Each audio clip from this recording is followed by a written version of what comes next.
ಕಲಾಭಿಮಾನಿಗಳೇ, ಕಲ್ಯಾಣದ ಶರಣ ಹೂಗಾರ ಮಾದಯ್ಯ ನಾಟಕ ಶೀಘ್ರದಲ್ಲಿ ರಂಗಭೂಮಿಗೆ ಬರಲಿದೆ. ಕಲ್ಯಾಣದ ಶರಣ ಹೂಗಾರ ಮಾದಯ್ಯ ನಾಟಕ ರಚನೆ ಶ್ರೀಮತಿ ಗೀತಾ ವೀರಣ್ಣ ಹೂಗಾರ ಗದಗ. ನಿರ್ಮಾಪಕರು ಶ್ರೀ ವಿಶ್ವನಾಥ ಹೂಗಾರ ಬೂದುಗೊಪ್ಪ. ಧ್ವನಿಗ್ರಹಣ ಹಾಗೂ ನಿರ್ದೇಶನ ಕೆ ಜಗದೀಶ್. ಅಭಿನಯ ಕಲಾ ಕೇಂದ್ರ ಬಳ್ಳಾರಿ. ಮಲ್ಲಿಗೂ ಶಾವಂತಿಗೂ ಚೆಂಡು ಗುಲಾಬಿ ಹೂವಾರಿ ಹೂವಾ ಬಾರ್ವೇ ಯವ್ವಾ. ಇಂದಿನ ಹೂಗಾರರ ಜನಜೀವನದ ಚಿತ್ರಣದೊಂದಿಗೆ ನಾಟಕ ಆರಂಭವಾಗುತ್ತದೆ. ಯವ್ವಾ ಯವ್ವಾ ಯವ್ವಾ ಯೋಯ್ ಶಂಕ್ರಿ, ಯಾಕಂಗ ಓದಿರ್ತೀಯ? ಮೆಲ್ಲ ಕರಿಯಕ್ ಬರಂಗಿಲ್ಲೇನು? ಬೆಳಗ್ಗೆ ಹಿಂಗ್ ಬಂದ್ ಕೂಗಿದ್ರ ನಮ್ ಕೂಸು ಎದ್ದು ಬಿಡ್ತತಿ. ಒದರ್ಬೇಡ ನೀನು. ಮೆಲ್ಲಕ್ ಕರೆದ್ರೆ ಬಾಗಿಲು ತೆರೆಯಂಗಿಲ್ಲ, ಜೋರಾಗಿ ಕರೆದ್ರೆ ಬೈಯದ್ ಬಿಡಂಗಿಲ್ಲ. ಮಾತಿಗೆ ಏನ್ ಕಮ್ಮಿ ಇಲ್ಲ. ತಂದೀಯ ಬಿಲ್ಪತ್ರಿ? ಅಯ್ಯ ಅಯ್ಯ, ಅಮಾಸೆಯ ದಿವ್ಸ ಪತ್ರ ತರ್ಲಿದ್ರೆ ನೀನ್ ಸುಮ್ಮನೆ ಬಿಡ್ಬೇಕಲ್ಲವ್ವ. ಮಕ ಅಂಬದು ಈ ಗುಳಿ ಪುಟ್ಟಿ ತರ ಮಾಡ್ಬಿಡ್ತೀವಿ. ತಗ ಬೆಲ್ಲಪತ್ರೆ. ಗುಲಾಬಿ ಹೂವು ಹಾಕೊಡ್ಲ್ಯಾ? ಏ ಬ್ಯಾಡ ಹೋಗ. ನಾನೇನ್ ಮಾಡ್ಲಿ ಗುಲಾಬಿ ಹೂವ ತಗೊಂಡು? ಯಾಕ ಬೇಯವ್ವ, ತಾತ ಊರಾಗಿಲ್ಲೇನು? ಅಂದ್ರೇನು? ತಾತ ಇದ್ರೆ ಈ ಕೆಂಪು ಗುಲಾಬಿ ಹೂ ತಗೊಂಡ್ ಮುಡಿಸ್ತಿದ್ನ ಈ ಬಿಳಿ ತುರುಬಿಗೆ. ಏನಲ್ಲ ಸಿಟ್ಟಾಗಬೇಡವೇ ಯವ್ವ. ಆಧುನಿಕ ಜಗತ್ತಿನಲ್ಲಿ ಹೂಗಾರ ಜನಾಂಗದಲ್ಲಿ ಆದ ಬದಲಾವಣೆಗಳೇನು? ಹೂ ಮಾರುವ ಹುಡುಗ ಶಂಕರನ ಬಾಯಲ್ಲಿ ಕೇಳಿ. ಇವತ್ತು ಗುಲಾಬಿ ಹೂವ ಬ್ಯಾಡ ಬ್ಯಾಡ ಅಂದ್ರು ಹಾಕ್ಬಿಟ್ಟಾನ ಸಾವ್ಕಾರ. ಯಾರು ತಗೋಬಲ್ರು. ಏನು ಮಾಡ್ಬೇಕು ಏನೋ. ಸಂಜೆಗೆಲ್ಲ ಬಾಡಿ ಹೋಗ್ತಾವಲ್ಲೋ ಇವು. ಏನ್ ಮಾಡ್ತಿ ಮತ್ತೆ? ಇನ್ನೇನು ಮಾಡೋದು, ಕಸ ತಿಪ್ಪಿಗೆ ಹಾಕೋದು. ಈ ಹೂವಿನ ವ್ಯಾಪಾರ ಇಷ್ಟೇ ನೋಡವ್ವ. ಒಂದ್ರಾಗ ಬಂದ್ರೆ ಇನ್ನೊಂದ್ರಾಗ ಹೋಗ್ಬಿಡ್ತೈತಿ. ಅಲ್ಲಿ ಬಸ್ ಸ್ಟ್ಯಾಂಡಿನ ಮುಂದೆ ಕುತ್ಕೋಬೇಕು, ವ್ಯಾಪಾರ ಆಗ್ತೈತೆ. ಅಲ್ಲಿ ನೀನೇನ್ ನೋಡ್ತೀಯಲ್ಲವ್ವ, 3 ಮೊಳಕ್ ಒಬ್ರು ಲೈನಿಗೆ ಹೂವಿನ ಪುಟ್ಟಿ ಇಟ್ಕೊಂಡು ಕುಂತಿರ್ತಾರ. ಯಾರಿಗಂತ ವ್ಯಾಪಾರ ಆಗ್ತೈತೆ? ಪೂರ್ವ ಕಾಲಕ್ಕ ನಮ್ಮ ಹೂಗಾರ ಮಂದಿ ಮಾತ್ರ ಹೂವ ಮಾರ್ತಿದ್ರು. ಈಗ ಅವರು ಇವರು ಎಲ್ಲರೂ ಹೂವಿನ ವ್ಯಾಪಾರ ಕೇಳಿದಾರ. ಏನು ಮಾಡೋದು? ಬ್ಯಾರೆ ಅವರು ನಮ್ಮ ಹೂವಿನ ವ್ಯಾಪಾರಕ್ಕೆ ಕೈ ಹಾಕಾರ.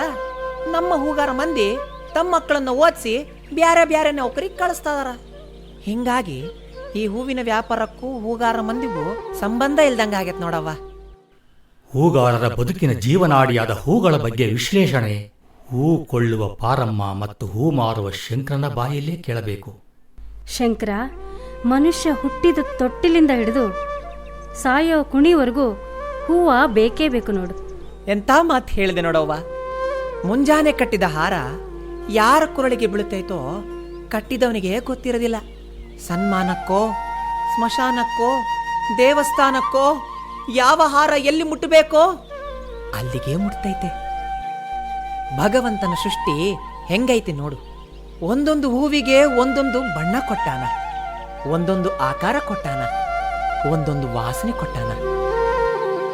ಈ ಕರೆ ಮಣ್ಣಿನ್ಯಾಗ ಹುಟ್ಟೋ ಮಲ್ಲಿಗೆ ಬಳ್ಳಿ ಹಸಿರು ಬಣ್ಣ, ಹೂವ ಬಿಳೆ ಬಣ್ಣ. ಎಂತ ಮಾಯ್ಕಾರಾದನ ಶಿವ. ಶಿವ ಅಂದ್ರೆ ನೆನಪಾಯ್ತು.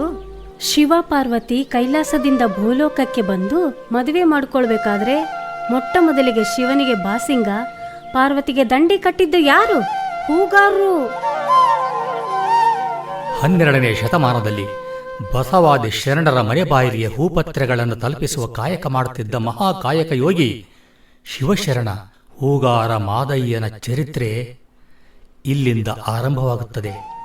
ಅಂದಂಗ ಬಸವಣ್ಣನವ್ರ ಕಾಲಕ್ಕ ಹೂಗಾರ ಮಾದಯ್ಯ ಅಂತ ಒಬ್ಬ ಶಿವಶರಣ ಇದ್ದ. ಆತನ ಚರಿತ್ರೆ ಗೊತ್ತೇನ್ ನಿನಗ? ಹೂಗಾರ ಮಾದಯ್ಯ ಎಂಬೋ ಹೆಸರೇ ಕೇಳಿಲ್ಲ ಬಿಡವ. ನನಗೇನ್ ಗೊತ್ತು? ಹೂಗಾರ ಹೊಟ್ಟೆಗೆ ಹುಟ್ಟಿ ಹೂಗಾರ ಮಾದಯ್ಯನ ಕತೆ ಗೊತ್ತಿಲ್ಲಂತೀಯಲ್ಲೋ. ನಿನ್ನಂಥ ದಡ್ಡ ಯಾರಿಲ್ಲ ನೋಡು. ನಿಮ್ಮಂತವ್ರು ಹೇಳಿದ್ರಲ್ಲವ ಗೊತ್ತಾಗೋದು. ನಮ್ಮಪ್ಪ ನಮ್ಮಮ್ಮ ಈ ಹೂಪತ್ರಿ ಪುಟ್ಟಿನ ಕೈಯಾಗಿಟ್ರೆ ಹೊರತು ಯಾವ ಮಾದಯ್ಯನ ಕತೆನೂ ಹೇಳಿಲ್ಲ. ಈಗ ನಾನು ಹೇಳ್ತೀನಿ ಕೇಳು. ನಮ್ಮೂರಾಗ ಮಠದಾಗ ಹೂಗಾರ ಮಾದಯ್ಯನ ಪುರಾಣ ಕೇಳಿದ್ಮ್ಯಾಗೆ ನನಗೆ ಗೊತ್ತಾಗಿದ್ದು ಆ ಶಿವಶರಣನ ಕಥೆ.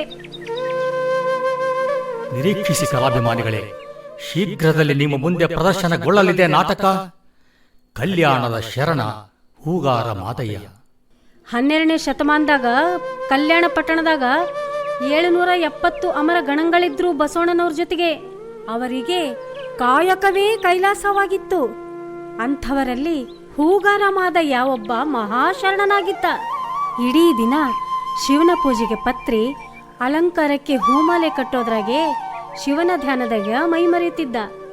ಕಲ್ಯಾಣ ಸೇರುವ ಮುಂಚೆ ಆತ ಬಾದಾಮಿ ಸಮೀಪ ಜಾಲಿಹಾಳ ಊರಿನ ಶಿವನ ಗುಡಿಯಲ್ಲಿ ಪೂಜಾರಿಯಾಗಿ ಅರ್ಚನೆ ಮಾಡುತ್ತಿದ್ದ. ಕಲಾಭಿಮಾನಿಗಳೇ, ಕಲ್ಯಾಣದ ಶರಣ ಹೂಗಾರ ಮಾದಯ್ಯ ನಾಟಕ ಶೀಘ್ರದಲ್ಲಿ ರಂಗಭೂಮಿಗೆ ಬರಲಿದೆ. ಕಲ್ಯಾಣದ ಶರಣ ಹೂಗಾರ ಮಾದಯ್ಯ ನಾಟಕ ರಚನೆ ಶ್ರೀಮತಿ ಗೀತಾ ವೀರಣ್ಣ ಹೂಗಾರ ಗದಗ. ನಿರ್ಮಾಪಕರು ಶ್ರೀ ವಿಶ್ವನಾಥ ಹೂಗಾರ ಬೂದುಗೊಪ್ಪ. ಧ್ವನಿಗ್ರಹಣ ಹಾಗೂ ನಿರ್ದೇಶನ ಕೆ ಜಗದೀಶ್, ಅಭಿನಯ ಕಲಾ ಕೇಂದ್ರ, ಬಳ್ಳಾರಿ.